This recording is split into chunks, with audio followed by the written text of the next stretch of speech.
Sehingga untuk menjaga keberlangsungan itu, kaderisasi sangat penting. Kepentingan kaderisasi itu harus tetap dijalankan sesuai dengan realnya, kalau bahasa kami, fokus.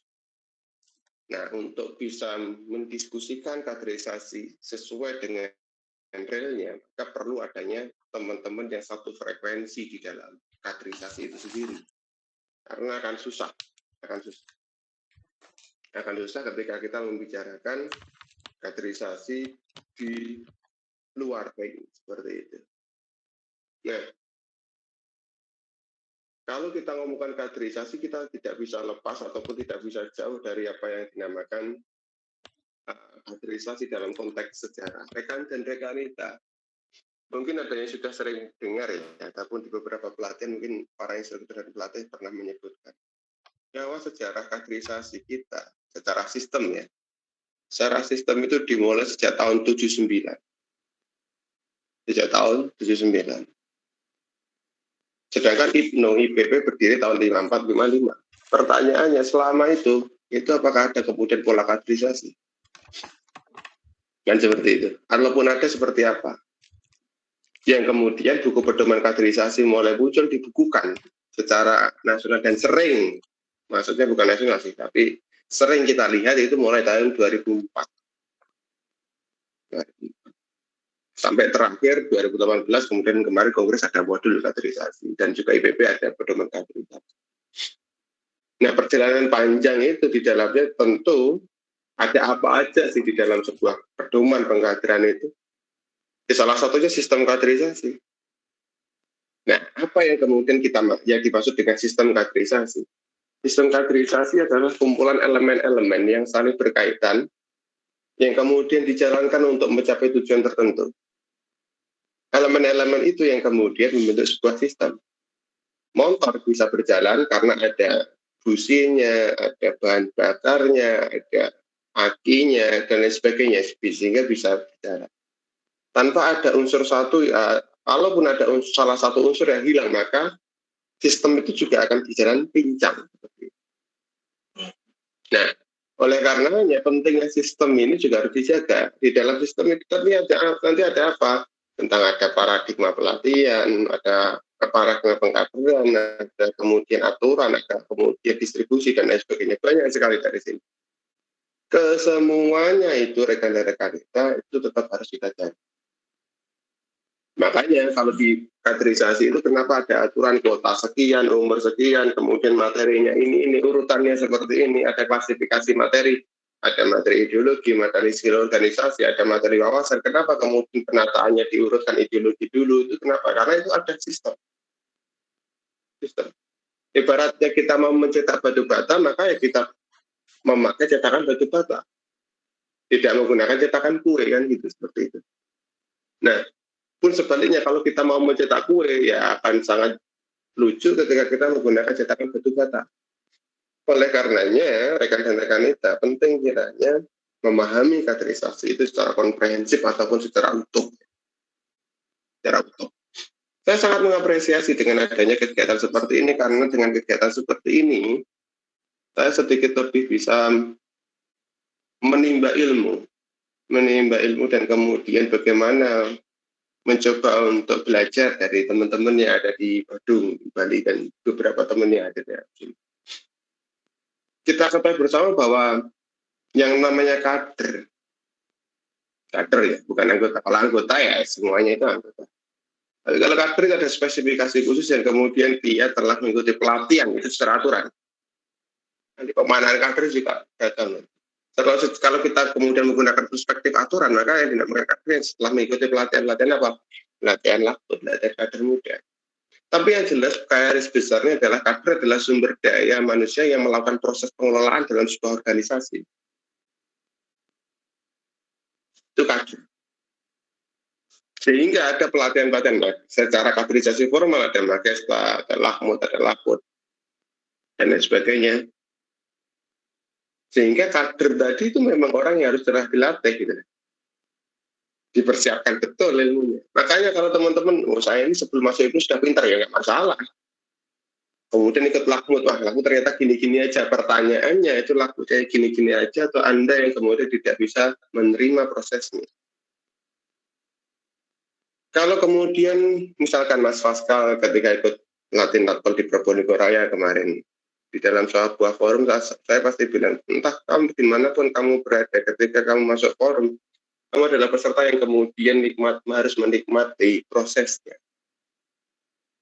Karena sebenarnya ilmu itu tidak hanya kemudian disampaikan di dalam materi, tapi di dalam proses itu. Kemudian nanti belajar jam terbang dan lain sebagainya.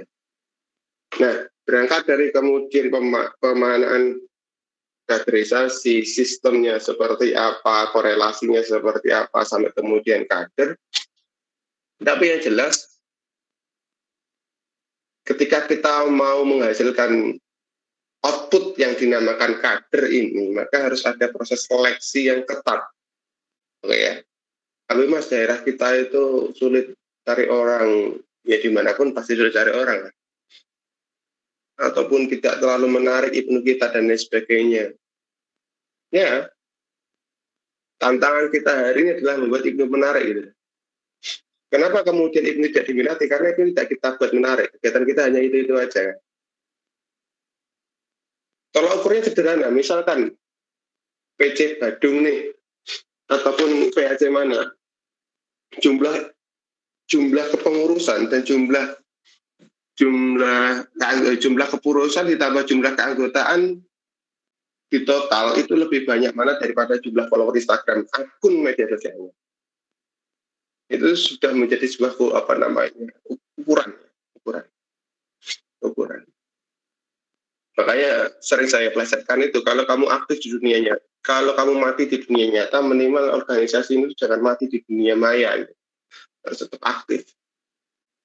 Nah, sebenarnya kenapa Mas kita kok penting sekali, saya katakan penting sekali karena memang penting. Kenapa kok penting sekali membahas kaderisasi ataupun menyelami kaderisasi? Penting tidak penting itu kan sebenarnya relatif ya, tergantung kamu berada di posisi mana sekarang.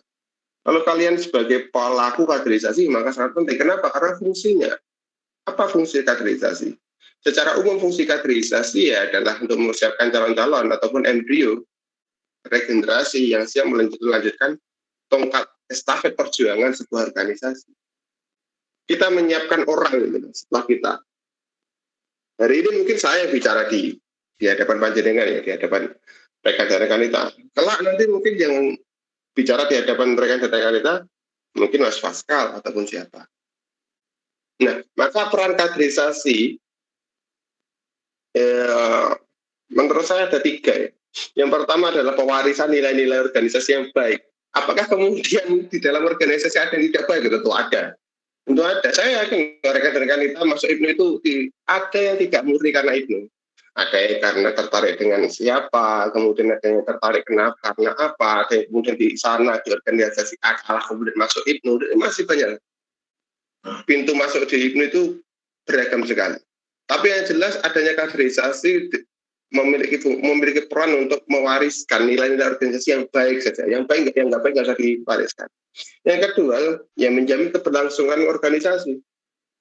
Contoh realnya apa? Latin. Latin itu membentuk instruktur dan juga pelatih. Adanya instruktur dan pelatih itu semata-mata tidak hanya untuk pelatihan formal ya, untuk tidak pengkaderan formal ya, tapi juga seluruh pelatihan yang ada. Instruktur pelatih itu penting adanya untuk keberlangsungan organisasi adalah membantu departemen yang lain yang sekiranya ingin membuat kaderisasi non formal sehingga mengonsep sebuah pelatihan.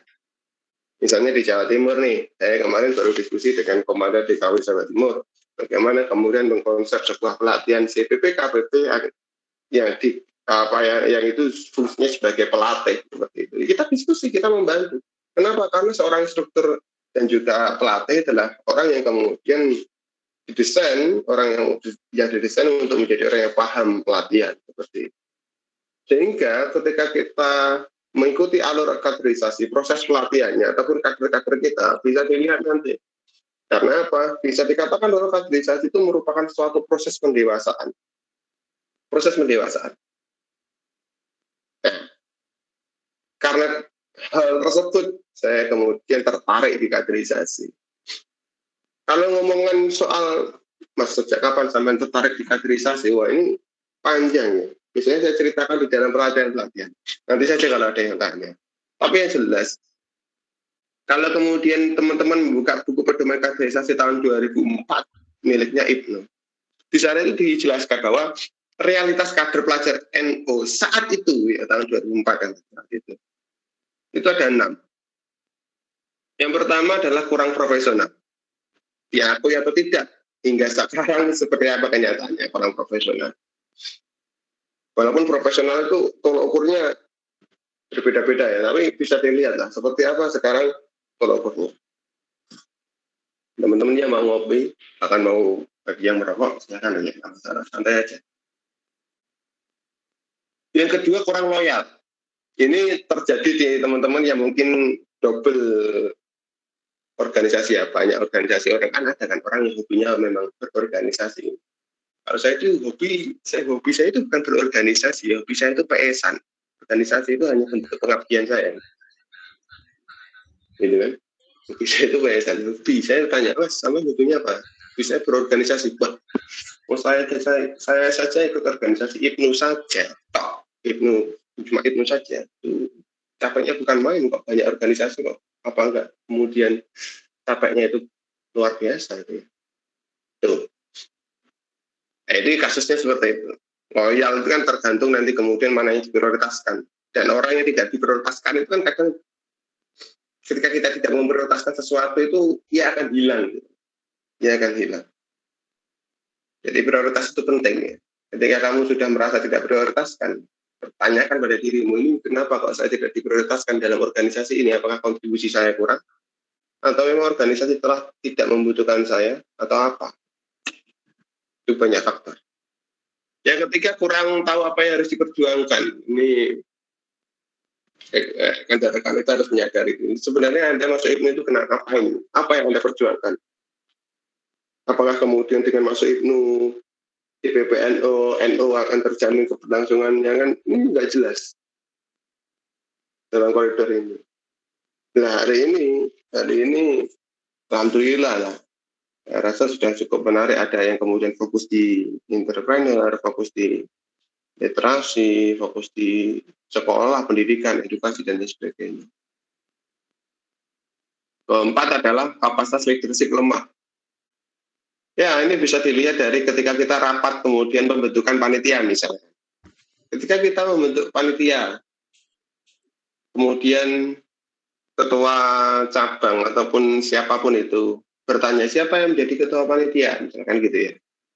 Pasti banyak dari kita ketika ditanya seperti itu tidak menunjuk diri sendiri tapi menunjuk orang lain. Pascal saja mas, nanti Pascal menjawab jangan saya mas, saya nggak bisa. Maulana saja mas, oh jangan saya kayak terus gitu. Dia itu muter terus sampai balik ke ketua cabang lagi. Leadership lemah, Pak. Itu harus diakui. Tapi entah kenapa ketika ada pencalonan apa itu kok semuanya ingin mencalonkan. Ini harus dipertanyakan. Yang kelima, kurang memiliki kesadaran dokumentatif. Masih sering kita jumpai rekan dan rekan kita, bahkan saya sendiri mungkin juga pernah mengalami ini, bahwa kita kurang menyadari pentingnya kesadaran akan rasa ataupun feel terhadap dokumentatif. Misalkan, sampai detik ini kita pasti tidak tahu siapa yang menggambar logo Ibnu. Siapa yang menggambar? Ada atau di materi ini? Siapa yang menggambar logo Ibnu? Logo IPP juga. Ada, nggak pernah ditemukan. Belum. Yang keenam adalah kapasitas manajerial lemah. Ya, saya akui kapasitas manajerial lemah. Kapasitas manajerial kita itu lemah. Karena seringkali kita masih repot ngurusi departemen yang lain, sedangkan departemen dirinya sendiri itu tidak diurusi. Satu-satunya kader ataupun anggota yang kemudian memiliki kapasitas manajerial yang sangat mobile itu adalah ketua ranting. Kenapa saya katakan seperti itu? Kadang ketua ranting itu buat undangan sendiri, tanda tangan sendiri, tempel sendiri, kemudian mengedarkan undangan juga sendiri, datang ketika rapat juga paling duluan, pulangnya paling akhir, kalau dimarahi paling duluan juga. Semuanya itu dibuat. Ini 6 poin tadi itu adalah realitas kader pelajaran di tahun 2004 ya. Entah kalau sekarang mungkin tambah banyak lagi. Sehingga rekan dan rekan ini penting kiranya untuk sadar. Bukan lagi kemudian saya berada di posisi apa hari ini di cabang ataupun di wilayah ataupun di ranting ataupun di manapun. Tapi kontribusi apa yang kemudian bisa saya berikan itu. Kalaupun saya mau mengadakan lakmut, misalkan sebagai pelaku kaderisasi ya, saya mau mengadakan lakmutnya seperti apa, aturannya bagaimana dan harusnya ditempuh seperti apa. Kita masih sering mengatakan bahwa orang yang ikut pelatihan atau melatih belum tentu paham dengan realita. Tapi terkadang kita juga tidak mau mendengar omongannya. Itu penting loh ya. Itu penting. Kenapa? Karena gini, apalagi hari ini dengan umur dan lain sebagainya itu ya, remaja dan lain sebagainya. Salah seorang peneliti, Greg Barton, kalau rekan dan rekan kita pernah dengar Greg Barton yang pernah menulis apa namanya biografinya Gus Dur itu ya. Saat di Geraha Pena, kantor Japos di Surabaya, tahun 2015 itu beliau pernah bilang gini, menurut saya ke depan NU kalau ingin maju harus merangkul dan mengakomodir kaum mudanya. Yaitu kita, Pak. Kita yang harus tampil. Nah, bentuk penampilan kita seperti apa? Orientasi gerakan kita seperti apa? Yang pertama adalah penjaringan kaki di semua level. Semua level. Bukan memaksa ya, penjaringan. Penjaringan itu ya maka ya organisasi kita buat menarik, brandingnya menarik dan sebagainya. Bukan kemudian memaksa untuk ikut dan sebagainya. Kan kemarin viral video memaksa seorang perempuan kemudian memaksa perempuan yang lain untuk memakai hijab. Enggak kayak gitu.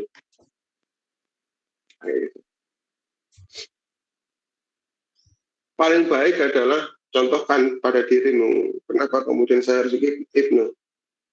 Oh, kenapa anak itu harus kemudian ikut Ibnu? Apa yang bisa dicontoh dari saya selaku orang Ibnu? Yang kedua, mengoptimalkan dan mengembangkan pelatihan. Hari ini Badung kondisinya seperti apa, target poinnya seperti apa, kondisi pengkaderannya sebagai apa, ada beberapa PAT ataupun ranting, komisariat, kemudian yang bisa pengkaderan secara mandiri sesuai tempatnya berapa. Itu juga harus dipikirkan. Tentang usaha Mas Fakal selaku alumni instruktur sebenarnya. Dan dibantu oleh teman-teman kepengurusan. Yang ketiga adalah penguatan dasar-dasar ideologi. Ini penting ya. Banyak sekali rekan dan rekan kita dari kita untuk ukuran ideologi paling dasar, doa kunut misalnya. Doa kunut kita itu masih amin, amin, amin. Kayak enggak apa. Kalau sekarang kan sudah tidak diperdebatkan kan, kunut antara Muhammadiyah ataupun itu kan sudah nggak diperdebatkan karena sama-sama nggak subuhan. Jelas itu harus dipikirkan lagi ya. Nah, kemudian mengenai dasar-dasar tadi yang saya sampaikan, penting rekan-rekan kita hari ini melalui Departemen Kaderisasi menjadi pionir perubahan. Perubahan apapun itu. Perubahan pola pengkaderan, perbaikan pola pengkaderan maksud saya, mindset berpikir, cara berkomunikasi, ya kan? Tidak kemudian pelit ilmu untuk berbagi tanpa pandang bulu. Dan yang paling penting adalah ini, setiap kegiatan, ini receh sebenarnya, tapi penting. Setiap kegiatan, seringkali kita lupa dengan apanya laporan pertanggungjawaban. Kita itu sering sekali laporan pertanggungjawaban dibuat ketika mau konferensi cabang, konferensi ala cabang, numpuk-numpuk. Ya. Padahal setelah kegiatan harusnya sudah dibuat. Nah, ngomongkan itu administrasi kaderisasi. Kalau rekan-rekan ingin bagus ya, pasca dengan lakmut atau memakai saya, LPJ sudah tidak selesaikan. Kenapa? Karena saya pernah mengatakan, Organisasi dikatakan ada bila terdapat kepengurusan. Kepengurusan dikatakan jalan bila ada kegiatan. Dan kegiatan dianggap nyata bila ada laporan pertanggungjawaban. Itu penting.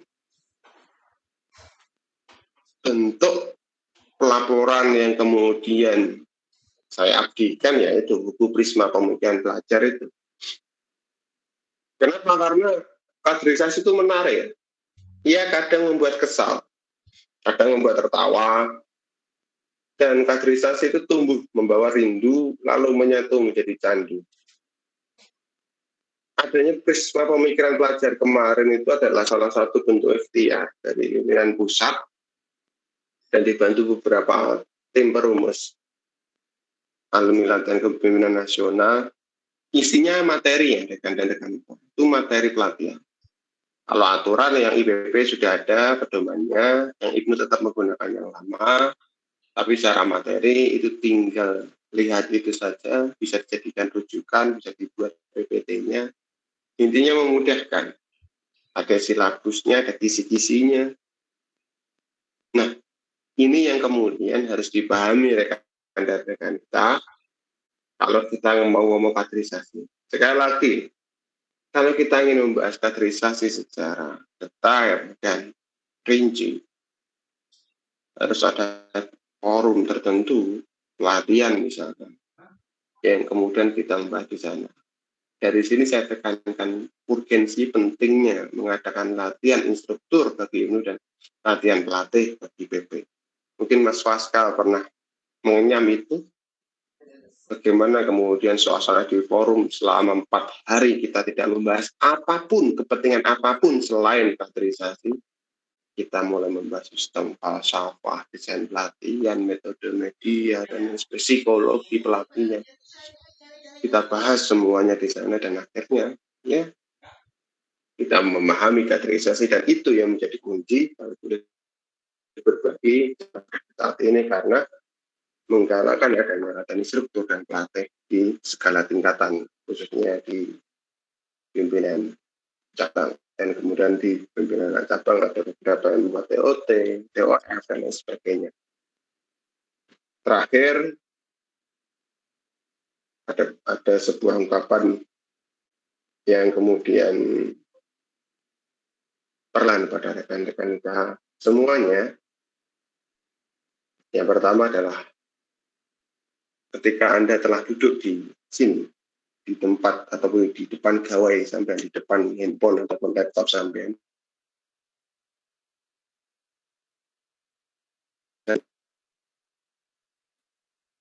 sejak berapa Anda IPNU, berapa IPNU PPNU. Dua, pada awal mula Anda mengenal IPNU PPNU. Yang ketiga, jenjang kaderisasi apa yang terakhir Anda ikuti. Dan yang keempat, di posisi mana sebenarnya Anda ingin tempati. Itu semuanya silakan direnungkan. Dan mari kita berdiskusi. Mungkin itu rekan moderator, kita diskusi nyantai saja ya. Saya rasa untuk biar hanyem. Kalau sekarang di Jawa Timur jam 3:30, berarti kalau di Bali berarti jam 4:30 ya. Mungkin itu yang bisa saya sampaikan. Terima kasih rekan Iqbal. Mungkin di sini saya akan membuka 5 pertanyaan untuk rekan dan rekanita semua. Monggo saya buka pertanyaan 5 saja.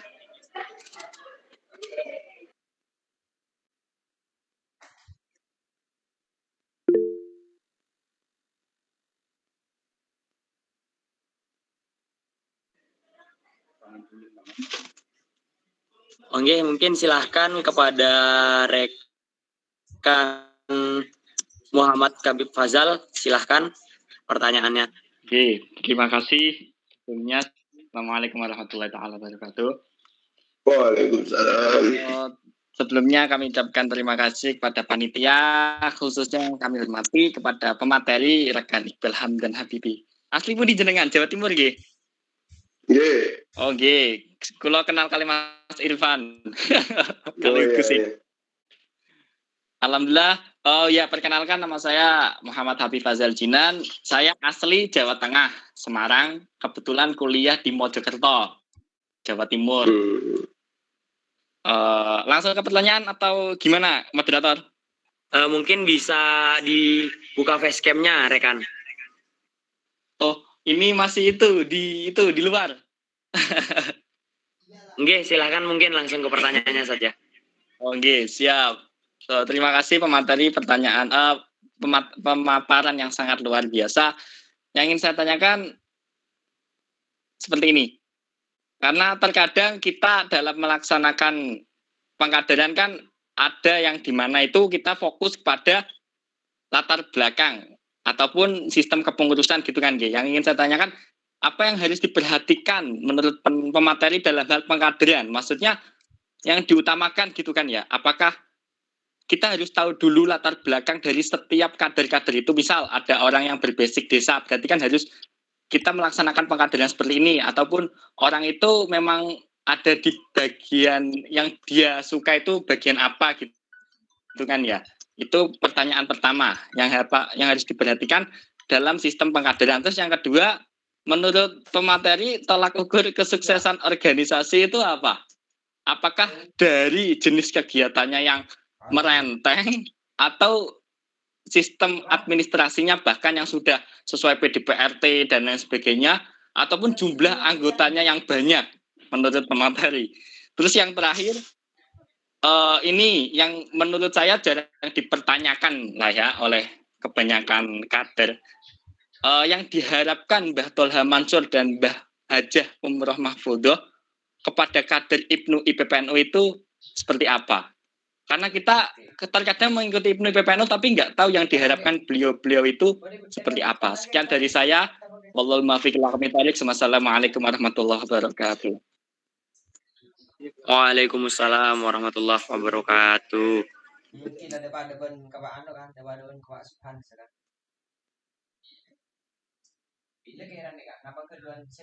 Mungkin rekan Iqbal bisa langsung menjawab yang pertanyaan pertama. Ya. Waktu dan tempat saya persilahkan. Baik, pertanyaan yang bagus dari rekan siapa tadi? Itu tadi ya, yang masih di luar tadi. Ada 3 pertanyaan yang diberikan kepada saya dan ya bagus-bagus lah pertanyaannya bagi saya dan sering saya dengar. Yang pertama, apa yang perlu diperhatikan dalam melakukan pengkaderan, latar belakang SDM, minat bakat atau potensi dan lain sebagainya. Ini harus diluruskan dulu. Pengkaderan yang dimaksud di sini adalah pelatihan, pengkaderan secara departemen, ataupun secara definitif aturan seperti itu. Kalau kita memaksudkan pengkaderan di sini sebagai bentuk pelatihan, maka yang sampai tanyakan tadi mengenai latar belakang SDM juga perlu diperhatikan. Karena di dalam konsep pelatihan itu ada yang namanya analisa kebutuhan. Jadi sebelum kita mengadakan Makesta, itu ada yang namanya analisa kebutuhan. Analisa kebutuhan itu meliputi apa? Kondisi daerah, kondisi organisasi, kemudian keberminatan calon peserta, potensi, banyak sekali. Dan itu semuanya kadang luput dari kita. Adakan kegiatan nih, kemudian pesertanya syukur ada gitu aja, syukur ada alhamdulillah gitu. Itu yang kadang menciptakan kader-kader tidak bisa diajak berpikir. Iya, leres. Gitu. Jadi kalau kemudian nanti nyambung di pertanyaan kedua, kalau ditanyakan pelatihan seperti itu. Yang kedua, kalau pengkaderan secara kepengurusan departemen kaderisasi, apa yang dipersiapkan adalah timeline ya. Timeline. You know timeline apa? Selama kamu berada di departemen kaderisasi, kamu mau ngapain? Targetmu harus jelas. Target harus jelas. Support system dari seorang kepemimpinan ketua terhadap departemen kaderisasi ini harus support. Karena berlangsung, ibaratnya organisasi dan kaderisasi itu kaki kanan dan kaki kiri. Itu kalau berjalan ya itu nggak bisa berjalan bersamaan. Karena yang namanya jalan itu pasti kanan kiri gitu, kanan kiri. Saling melengkapi. Kemudian departemen yang lain setelah diolah di dua depan itu akhirnya menjadi sebuah bentuk kemudian wadah kemudian diproses di sana. Nah, kalau kemudian yang dimaksud itu adalah pelatihan itu tadi. Jadi sampai hari ini jangan sampai ya ada istilah kemudian saya mau mengadakan lakmut karena mau konvensi saja. Jangan seperti itu, Bos. Karena kaderisasi itu bukan agenda, kaderisasi itu kebutuhan. Apa bedanya? Kalau agenda satu periode cukup satu kali, tapi kalau kebutuhan beramal satu periode berapa kali pun terserah sesuai dengan kebutuhan. Misalkan tadi sebutkan kan saya berasal dari Kecamatan Unut, saya dulu di PAC PKPN Unut. PAC PKPN Unut itu lakmut 2 kali dalam satu periode. 2 kali. Dengan segmen yang berbeda-beda. Nyambung dengan pertanyaan yang nomor 2 atau laut kekhususan organisasi, itu apa menurut saya? Menurut saya ini. Jadi kalau menurut saya, nanti jangan jadikan patokan ya teman-teman, karena patokan orang juga beda-beda. Yang pertama, jelas bukan jumlah itu nomor sekian. Kalau dulu saya jumlah. Tapi kalau yang mengajak bicara saya itu jumlah juga belum kuat, jumlah saja dulu. Tapi harus saya kualitas. Kualitas apa? Kualitas kadernya, kualitas pelatihannya, kualitas acaranya. Bukan kok jumlah kadernya, jumlah kegiatannya, bukan kualitas. Ya walaupun penting ya, tapi saya punya keyakinan bahwa apapun yang berkualitas akan diminati gitu kan. Kecuali orang murah. Kalau murah itu masih banyak peminatnya dan bagus. Kenapa kemudian iPhone yang mahal itu tetap banyak peminatnya? Karena yang dijual value, Pak. Yang dijual value. Ya, segmennya ada khusus sendiri. Kalau ukur kesuksesan organisasi itu ya ketika kader-kadernya mampu. Contoh, dulu ketika saya jadi CO, saat saya masih jadi CO ya, saya ngawal full itu, pelatihan itu ngawal full. Full itu dalam artian masuk ruangan dan lain sebagainya. Full pokoknya. Tapi semenjak saya jadi waka, itu semua sudah ditangani oleh koordinator dan seluruh teman-teman alumni instruktur di Jawa Timur. Sudah selesai. Ya, saya tidak boleh, Mas, aman, nggak usah ngawal, aman ngisi materi saja. Siap, Mas Pascal itu saya cuma ngisi materi. Berarti saya sebagai CO dulu ya, sekarang tidak sukses. Kenapa? Sudah ada orang yang bisa menggantikan saya. Dalam definisi kaderisasi yang awal saya sebutkan, ada embrio, pengganti, regenerasi, dan itu terjadi. Dan saya tekankan pada orang-orang itu, kunci kesuksesan itu apa sih? Kunci kesuksesan itu adalah ketika orang yang ada di sekitarmu terbiasa dengan ketidakadaan orang yang biasanya ada. Jadi ketika biasanya ada saya nih, kalau nggak ada saya tetap bisa jalan, itu bagus itu. Itu bagus. Ketergantungan itu nggak baik. Iqbal sentris itu nggak baik. Itu tentu masih yang saya menanyakan mengenai tolak ukur kesuksesan, ya tolak ukur kesuksesan yang saya sebutkan tadi itu semuanya tolak ukur kesuksesan organisasi di bidangnya masing-masing. Nggak mungkin dong saya nggak bukan. Mas kaderisasi itu organisasi itu kalau administrasinya jelek berarti tetap bisa dikatakan sukses, itu nggak bisa.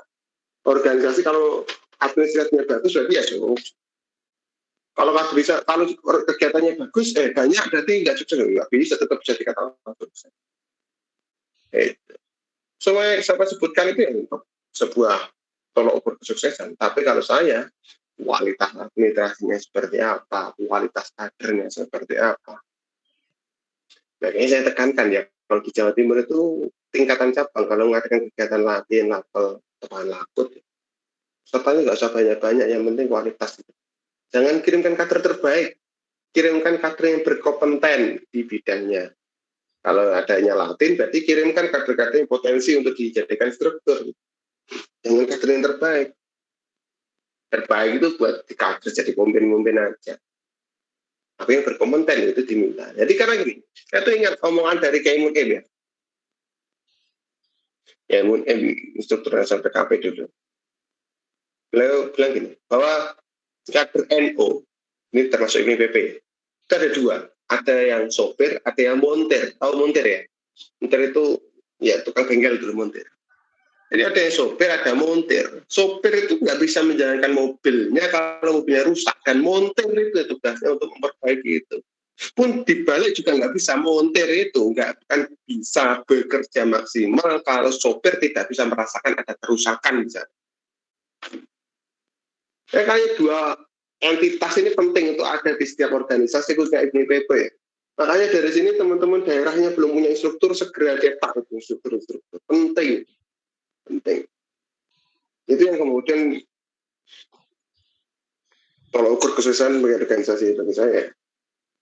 Dan harapan ketum pertama IPP PBNU, Mbah Tolhah dan Mbahnya Umroh, saya rasa kalau teman-teman pernah membaca buku Profesor Tolhah Mansur, Profesor Henry Trifahan, dan juga ada beberapa tulisan-tulisan dari beberapa alumni yang kemudian menyebutkan bahwa sebenarnya bukan kasta elit yang kemudian kita pertaruhkan, tapi bagaimana kita bisa berintelektual, berwawasan kebangsaan, dan sebagainya. Harapannya apa? Harapannya kemudian terlalu abstrak ataupun dengan bahasa yang terlalu intelek tinggi-tinggi, saya rasa juga tidak perlu saya terangkan di sini, tapi yang paling jelas harapan mereka adalah kita sebagai calon generasi penerus Nahdlatul Ulama tidak hanya bisa meneruskan apa yang telah dikerjakan para ulama, tapi bisa memperbaiki apa yang telah dicapai oleh para pendahulu. Itu saya rasa harapan yang ingin dituangkan oleh para pendahulu terhadap kita. Terwujudnya Ibnu unggul juga bagus, kolaboratif juga bagus. Oh ya, hari ini itu ada yang bilang bahwa hari ini itu masa-masa di mana era-era kolaboratif ya, bukan kompetisi. Kenapa? Karena memang benar dengan berkompetisi kita bisa lebih cepat. Tapi dengan berkolaborasi kita akan bisa lebih baik. Dan itu yang kalinya hari ini sekarang. Baik, lebih baik itu lebih bagus. Tidak asal cepat tapi juga baik. Mungkin seperti itu Mas, ataupun rekan moderator.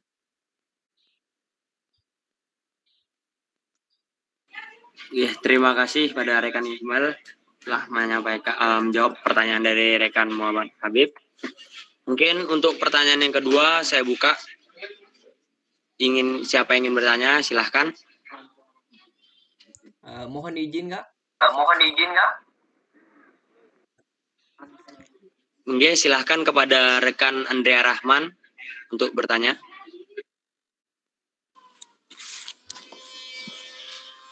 Baik, terima kasih rekan moderator. Sebelumnya perkenalkan saya Andrea Rahman. Saya asli Bojonegoro.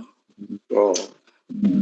Kebetulan saya di IPPNU itu sebagai sekretaris ranting dan juga kaderisasi di PAC Kecamatan. Kecamatan mana Mas? Kecamatan Margomulyo. Oh, ya. Ya langsung aja ya masuk ke pertanyaannya. Yang pertama saya ingin menanyakan khususnya saya kan di ranting, Ibnu ranting gitu Mas. Tapi itu kayak saya itu kayak jalan sendiri gitu Mas. Apakah itu saya harus kalau mengadakan kegiatan itu apakah harus ya semampu saya atau mengikuti tolak ukur atau ya kegiatan umum yang ada di ranting-ranting lain seperti itu. Soalnya kalau saya bilang mengikuti kegiatan-kegiatan lain seperti saya itu jalan sendiri dan kayak berat gitu Mas. Untuk pertanyaan kedua itu kan khususnya untuk pengkaderan di Ranting sendiri dan di kecamatan, saya rasa itu IPNU IPPNU itu dari kader-kader dan anggotanya itu belum mengutamakan IPNU IPPNU. Sebab khususnya sekarang itu kan kalau kemarin-kemarin masih pandemi dan itu mereka ikut kegiatan itu masih bisa. Sedangkan sekarang kan udah offline gitu Mas. Dan kebanyakan lebih mementingkan sekolahnya, dan di sekolah-sekolah mereka juga mengikuti berbagai organisasi ekstrakurikuler, dan mereka cenderung untuk mengutamakan ekstranya daripada IPNU IPPNU sendiri. Jadi kalau Mas Iqbal itu punya nggak gimana caranya sih biar para kader-kader dan anggota itu biar lebih mengutamakan IPNU IPPNU sebagai organisasi yang utama gitu. Terus yang ketiga, di Ranting saya sendiri itu kesulitan mencari kader. Bisa saja saya itu mencari kader dari jenjang awal masih SD, SMP gitu Mas. Tapi ya dari kemarin emang pengaderannya dari situ. Saya perkenalkan ke IPNU IPPNU. Tapi saya takutnya itu, dan sudah ada pengalaman itu setelah mereka sampai SMA, terus lulus SMA, SMP gitu, mereka udah mengenal pergaulan, mereka udah mengenal organisasi-organisasi lain, sehingga IPNU IPPNU sendiri itu udah nggak diperhatikan lagi sama mereka, seperti itu. Ya, itu saja pertanyaan dari saya. Terima kasih. Kembali ke moderator.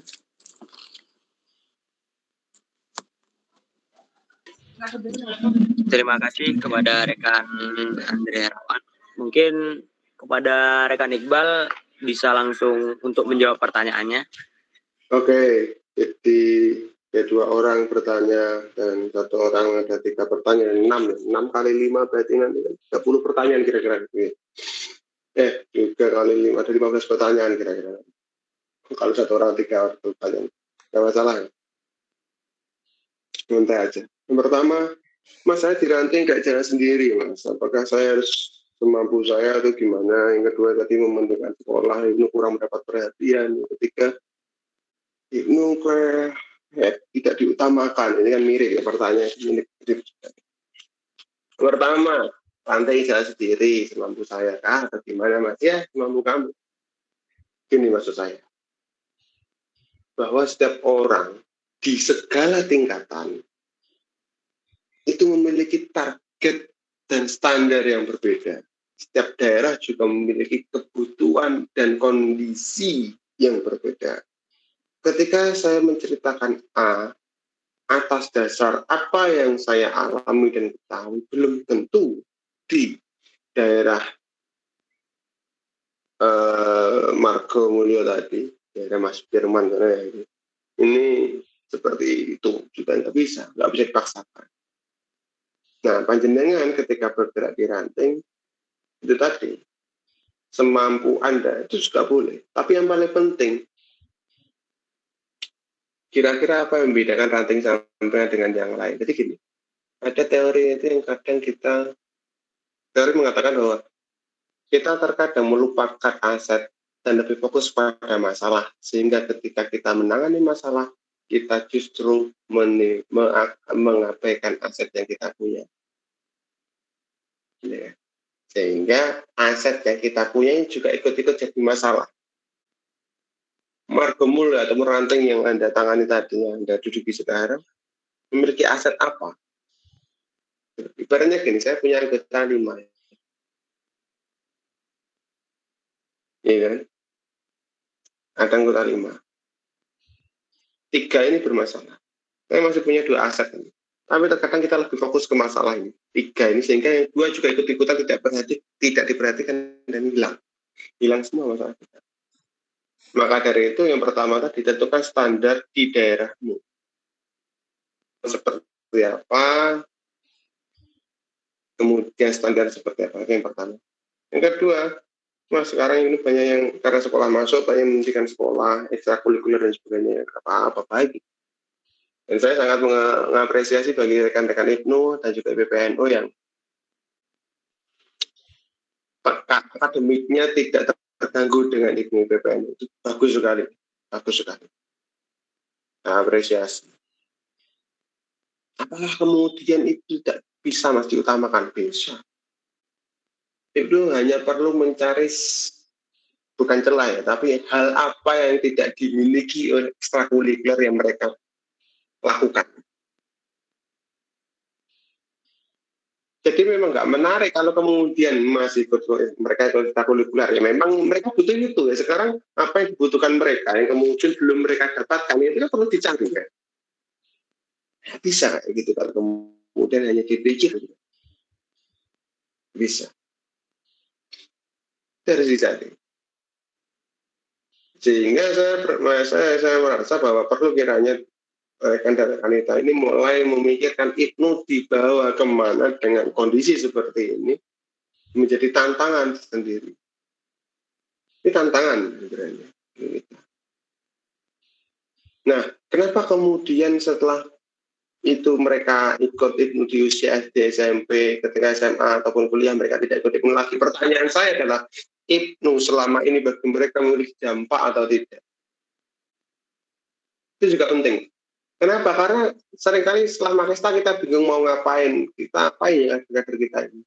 Lakmut juga gitu, cuma diajak kegiatan yang gitu-gitu aja, dimasukkan ke pantian gitu-gitu aja.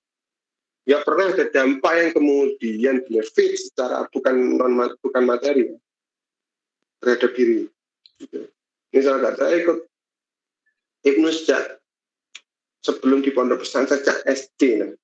Sejak SD kemudian sampai sekarang saya ikut IPNU tanpa mengikuti organisasi apapun. Kenapa kemudian saya tidak ini organisasi? Karena itu ada dampak terhadap saya. Apa dampak yang saya dapatkan di IPNU? Dampak yang saya dapatkan di IPNU adalah ketika saya ikut IPNU, karena saya bisa bicara seperti ini. Saya bisa lebih berani. Saya bisa lebih menjaga sikap. Dampak-dampak seperti itu juga termasuk itu. Itu konteksnya saya dulu. Kalau sekarang beda lagi. Nah, aku pernah nggak sama itu dengar gini? Ini kalau bagi teman-teman yang sering nonton sinetron, ketika kenyamanan di suatu tempat itu hilang, maka dia akan mencari ke tempat yang nyaman lainnya. Ketika kenyamanan itu hilang, maka mereka akan mencari kenyamanan yang lain seperti itu. Kan gitu. Ini juga penting.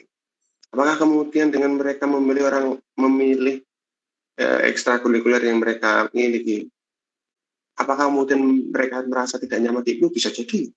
Kenapa mereka bisa tidak nyaman? Kenapa kok mereka memilih ekstrakurikuler seperti itu? Kan pertanyaan seperti itu.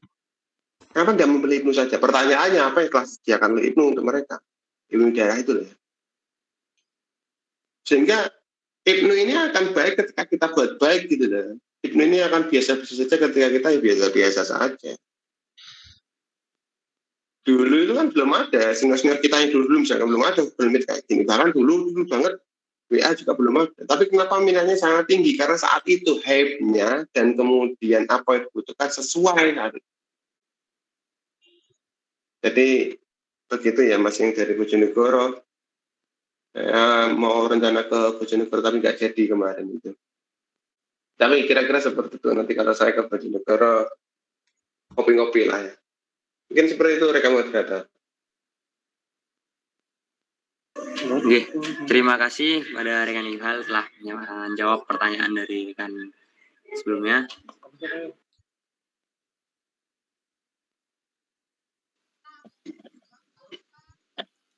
Mungkin selanjutnya dari rekanita Rifana, mungkin bisa bertanya, silahkan.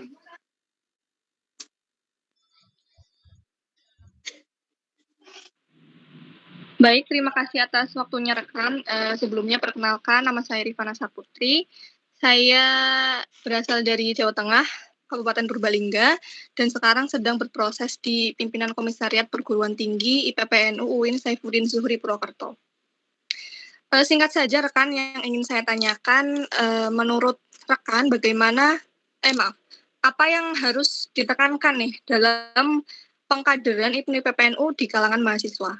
Karena saya sedang berproses di situ dan banyak berhadapan dengan mahasiswa seperti itu. Terima kasih rekan. Oke, ini sangat menarik sekali ya. Pokoknya ngomong soal mahasiswa ini sangat menarik sekali. Kemarin di Latpel Kota Malang itu juga kayak gitu. Keren. Sejak awal saya jadi koordinator. Ini proses di kaderisasi PW sampai sekarang. Prinsip saya terhadap apa yang seharusnya dilakukan oleh teman-teman di PKPD itu sama ya.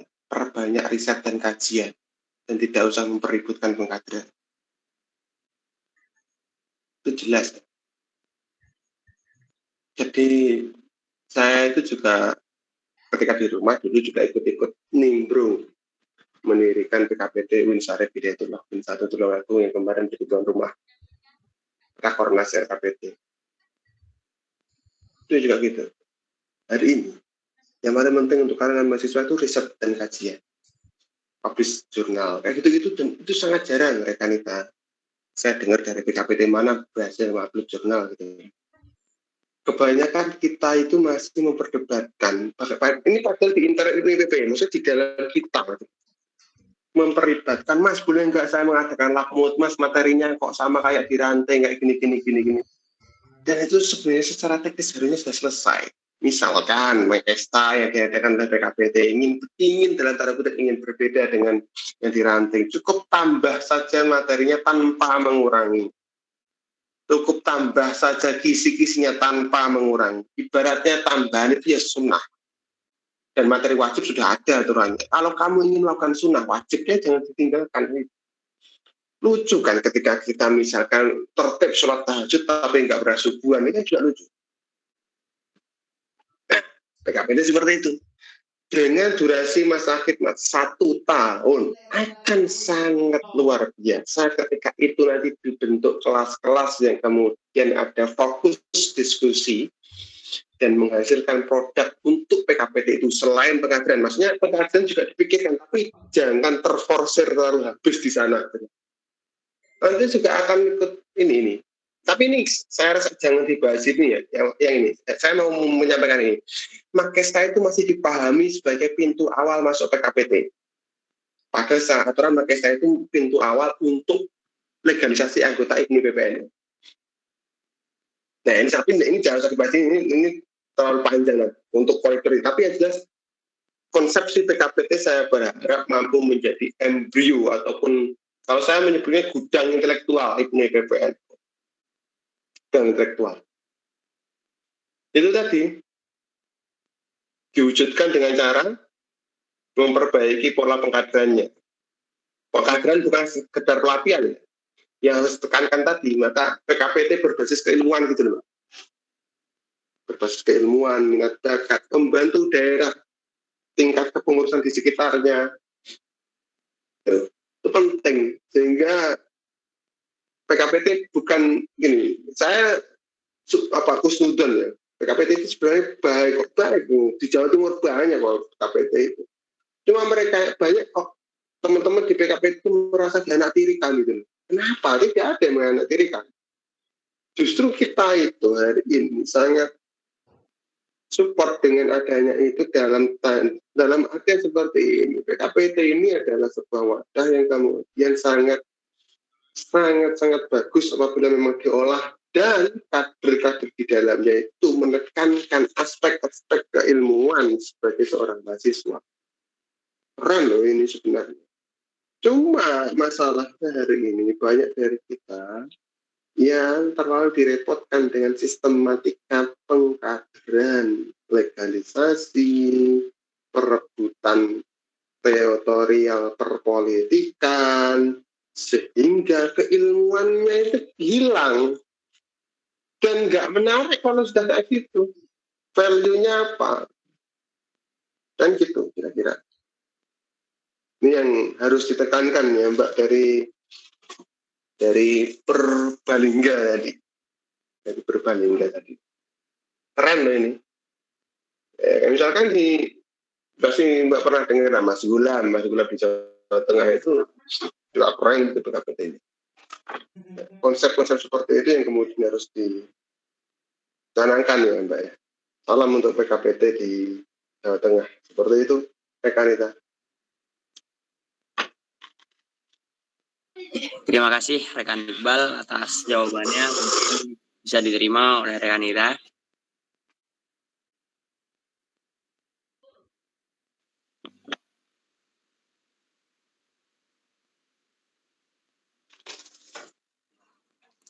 Mungkin pertanyaan selanjutnya dari rekan Faisal Akbar, silahkan.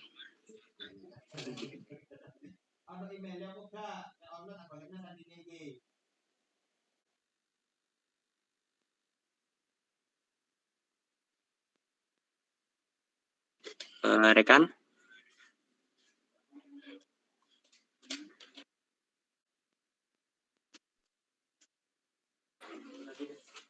Oke, mungkin ke selanjutnya kepada rekan Rizky Rahmat Hendrawan, silahkan waktu dan tempatnya, saya persilahkan.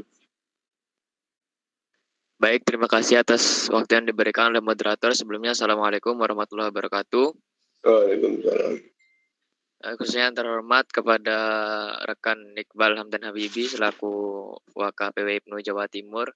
Langsung saya ke pertanyaannya, sesuai dengan yang jenengan sampaikan tadi, peran kaderisasi adalah menjamin keberlangsungan organisasi.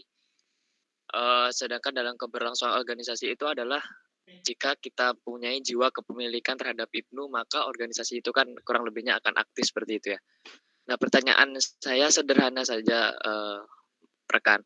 Bagaimana kita bisa menimbulkan jiwa kepemilikan IPNU terhadap orang-orang yang belum merasa mempunyai jiwa kepemilikan terhadap IPNU itu sendiri? Mungkin itu saja yang saya tanyakan. Terima kasih atas waktunya. Wassalamualaikum warahmatullahi wabarakatuh. Waalaikumsalam warahmatullahi wabarakatuh. Nih, mungkin kepada rekan Iqbal bisa langsung menjawab pertanyaan dari rekan Rizky. Pertanyaan sangat luar biasa bagus ya. Kondisi kader kita itu kayak gini. Sangat pandai dan kritis ketika bertanya, tapi kemudian ketika menjawabnya lain cerita. Ini kan, itu perlu direnungkan kita bersama.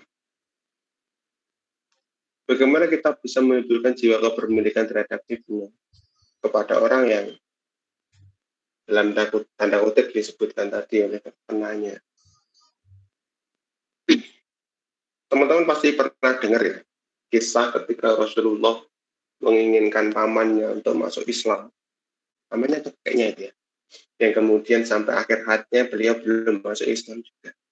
Namanya.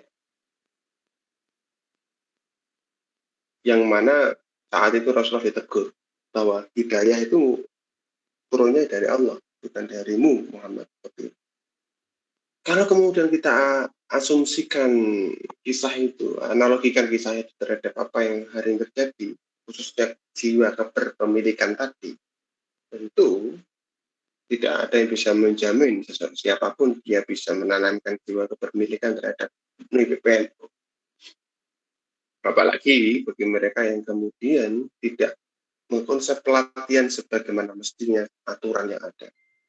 Saya pernah mengatakan di beberapa kesempatan bahwa pelatihan yang baik, sebaik-baik pelatihan, tidak menjamin hasilnya. Loh, gitu Mas Boy. Saya tekankan lagi ya, sebaik-baik pelatihan tidak akan menjamin, apalagi pelatihan yang buruk. Yang baik saja tidak menjamin, apalagi yang buruk. Maka intinya apa? Ikhtiar pasca pelatihan juga penting bagi mereka. Orang-orang kepemilikan itu yang paling efisien yang selama ini saya alami ya berada di pengkaderan, di dalam pelatihan itu tadi. Makanya saya sangat senang ketika ada latihan atau pelakmut ya katakanlah. Sangat senang. Kenapa? Karena di sana, di forum itu tertutup, tidak ada orang yang tahu selain saya dan peserta. Kita bisa berdiskusi banyak sekali yang kemudian di sana kita bisa saling lempar argumen, yang kemudian di sana bisa saling sadar menyadarkan. Penting gitu. Jadi jiwa kepemilikan itu, kalau bagi saya seorang pelaku administrasi bagi pelatihan, bagaimana caranya mengadakan pelatihan? Itu kalau saya. Yang pertama, yang kedua, bagaimana caranya Mas? Contohkan dari diri sendiri. Akan orang itu masuk itu selama di itu isinya orang-orang yang seperti itu aja. Brandingnya, branding personalnya, kepengurusan orang-orangnya itu juga harus baik. Orang itu akan beli makananmu ketika makananmu juga baik. Gitu. Kenapa saya harus beli makananmu? Makananmu kayak gitu-gitu aja. Gitu. Kenapa saya harus ikut PC Ibnu Badung? Kalau ngisinya kayak gitu-gitu kan? Itu analoginya. Maka jiwa kepemilikan terhadap Ibnu bisa muncul dari dua hal itu. Ada banyak sebenarnya dari dua hal itu. Saya rasa kepemilikan Ibnu itu tidak bisa dipaksakan. Perasaan kan nggak bisa dipaksakan. Ya, perasaan kan nggak bisa dipaksa. Masuk Ibnu secara terpaksa itu rasanya juga nggak enak. Kalau dulu ketika saya masih kecil ya, masih kecil itu masih banyak dijumpai gini, contohnya gini. Tiba-tiba diajak senior kemana gitu kan. Melaku, ikut saya, kemana Mas? Ya, ternyata ke sebuah tempat madrasah. Di madrasah saya diminta untuk masuk forum, masuk kelas. Saya kira pengajian. Ternyata saya tinggal pulang. Ternyata saya diikutkan orkestra. Itu masih banyak dulu kayak gitu di daerah saya. Tapi sekarang udah nggak bisa. Gitu. Masuk dengan cara terpaksa, maksudnya dipaksa dengan terpaksa. Dipaksa itu nggak baik. Jiwa kepemilikan nggak ada. Nah, jiwa kepemilikan bisa dibangun dengan itu tadi. Bagi pelaku kaderisasi seperti saya bisa memasukkannya dalam pelatihan, diskusi pasca materi, ya gitu-gitu. Itu penting. Mencontohkan dari diri sendiri. Dan integritas dari sebuah orang, ataupun anggota, ataupun kader, integritasnya dipertanyakan, ditaruhkan betul. Dari situ kemudian menjadi contoh yang baik, jiwa kepemilikan pun muncul. Ini menarik pertanyaan, dan ini sangat dalam sekali. Saya rasa sudah saatnya rekan-rekan kita ini upgrade. Ya. Saya tidak bisa membayangkan kalau pimpinan wilayah di Indonesia itu dipimpin oleh orang-orang yang memiliki pertanyaan kritis seperti ini. Sangat luar biasa, tapi juga jangan hanya bertanya, tapi juga memikirkan solusinya. Gitu. Itu penting. Itu penting. Mungkin itu rekan moderator.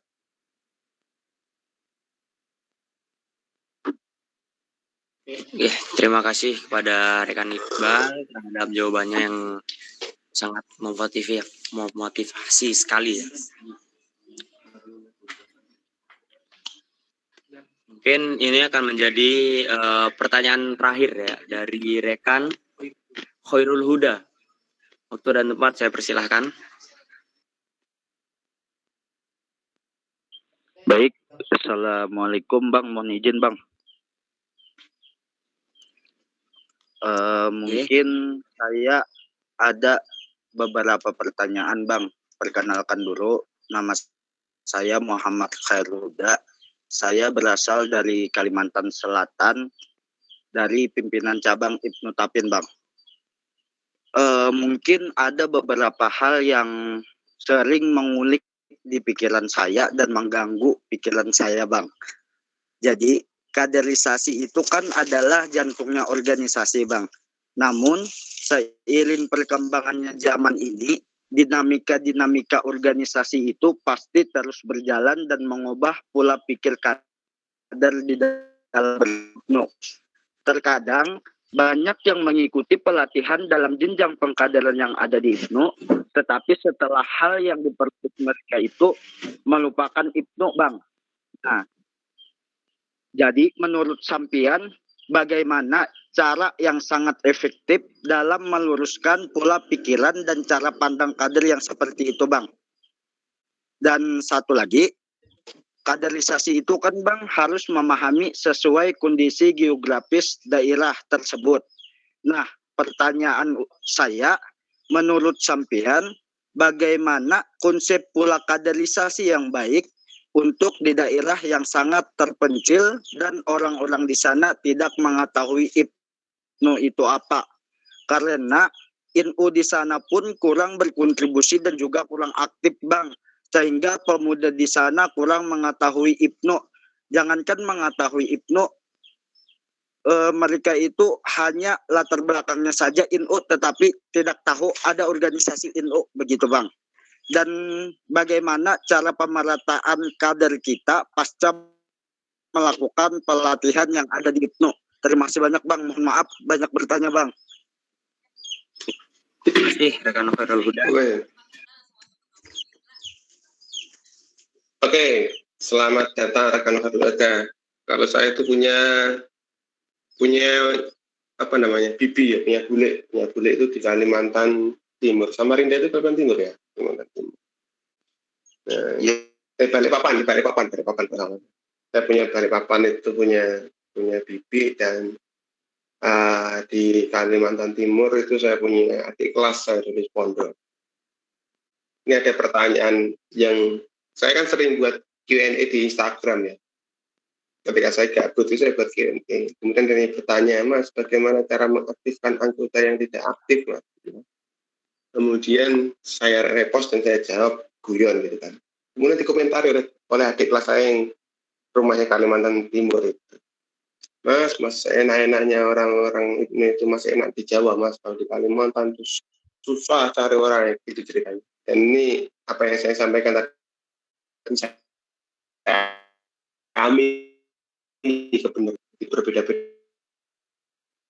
dan teman-teman yang mungkin hari ini masih berada di koridor Jawa itu masih harusnya bersyukur karena masih terhitung. Saya kira kalau misalkan saya mau jam saya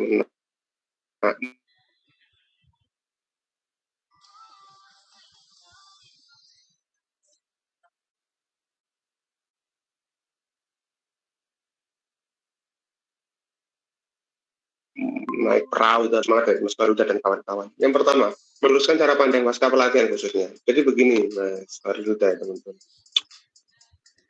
Ada banyak faktor yang menyebabkan orang itu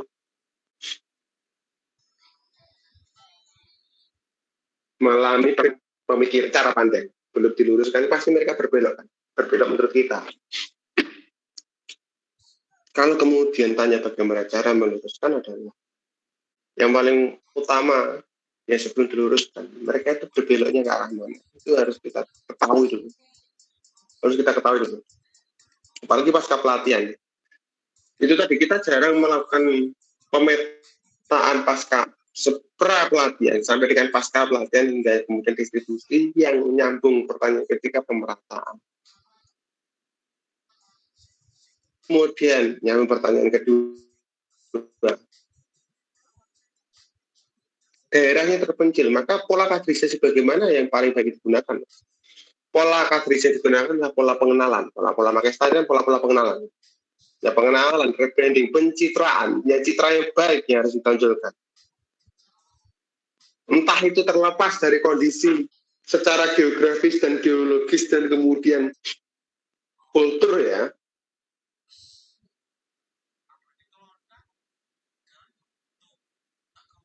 Maka itu kemudian mitra masyarakat yang lebih halus ya, kemudian mampu menjadi sekumpulan pelajar pemuda desa yang kemudian sangat bermanfaat di desa itu yang paling penting. Nggak usah buru-buru kemudian IPNU ikut IPNU, nggak ada yang kenal. Pola yang baik adalah pola yang memperkenalkan diri dengan citra yang baik, ini yang paling penting. Baru kemudian di ini teman-teman saya tekankan ya, Makesta itu memang gerbang awal ataupun pintu utama legalisasi anggota. Orang itu legal secara anggota bila sudah Makesta, tapi untuk mengenalkan IPNU itu tidak melulu harus melalui Makesta terlebih dahulu. Bisa dengan kegiatan yang lain yang sesuai dengan daerah itu, kemampuan daerah itu. Baru setelah kemudian mereka nyaman ikut. Belum nanti pasca pelatihan, sebelum kemudian pemerataan kader, kita harus tahu kader pasca pelatihan itu mereka itu model kader seperti apa. Lagi-lagi kita dihadapkan pada pilihan, jangan kemudian memaksa mereka untuk ikut ya. Pemaksaan nggak baik, sekali lagi pemaksaan nggak. Misalkan ini, Mas Pascal memaksa saya untuk ngisi materi, saya masih nggak mau karena memaksa. Tapi karena Mas Pascal bertanya, Mas mau toh ngisi materi ini, ayo saja. Sekali lagi memaksa itu nggak baik. Maka Mas Fairul tadi yang dari Kalimantan, saya nitip pesan kepada panjenengan dan kemudian teman-teman yang di sana. Kalau kemudian meluruskan cara pandang kader yang Anda maksud tadi terlalu sulit, minimal Anda memiliki teman yang cara pandangnya masih lurus dan itu dijalankan. Itu yang pertama.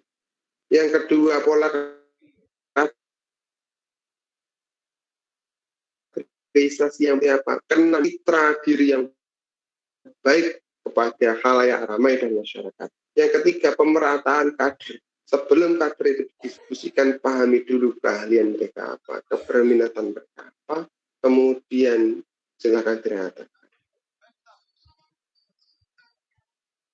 Kata yang lebih atas lagi. Kader ini potensi dirantai, angkat. Setelah di PAC juga potensi angkat lagi ke PW. Setelah di PW potensi lagi diangkat lagi ke pusat ranting, ke komisariat, ke PAC, ke PC, ke PW, ke pusat. Jangan malah ditahan di bawah ya, kasihan nanti. Kalau bagus silakan. Dan terakhir,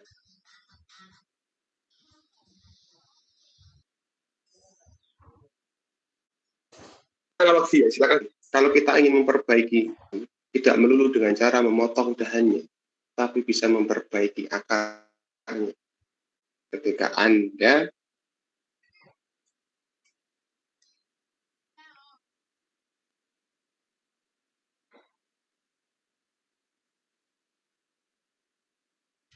tidak bisa diakui. Oke, terima kasih banyak rekan Iqbal. Mungkin disampaikan oleh peserta talkshow, oleh rekan dan rekan kita pada sore hari ini.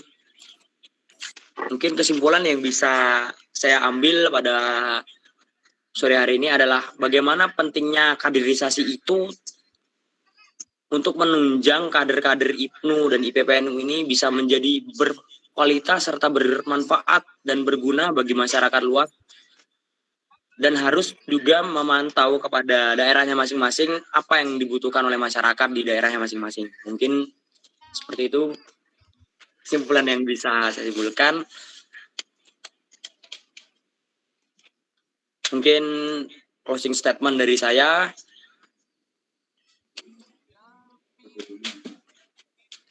Mungkin kita bisa on facecam semua untuk ada dokumentasi. Nanti dokumentasinya dari mana? Grup. Nanti dikirim di grup. Siap.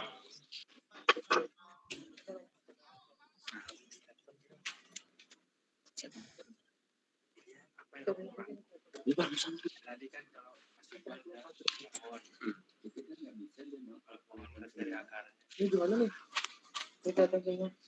Hitung rekan. 1, 2, 3. 1, 2, 3.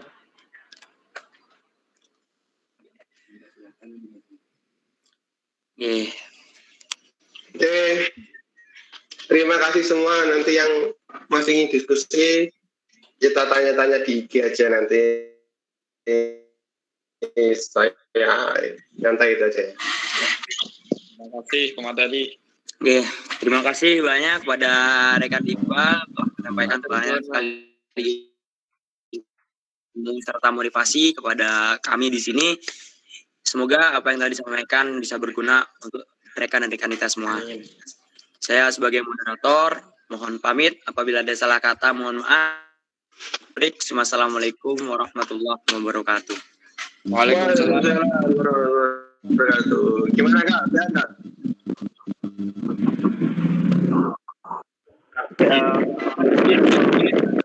Cuma kalau ada yang mau nanya tentang sesuatu ke Mas Iqbal ya silahkan. Jika Mas Iqbal ya berkenan, soalnya dari tadi satu orang itu bertanya tiga pertanyaan. Nyantai aja. Semoga kapan-kapan saya bisa main ke sana lah ya. Moga kalau mau rokokan rekanita saya izin merokok dulu ya. Ngempet. Kan kita rokokan.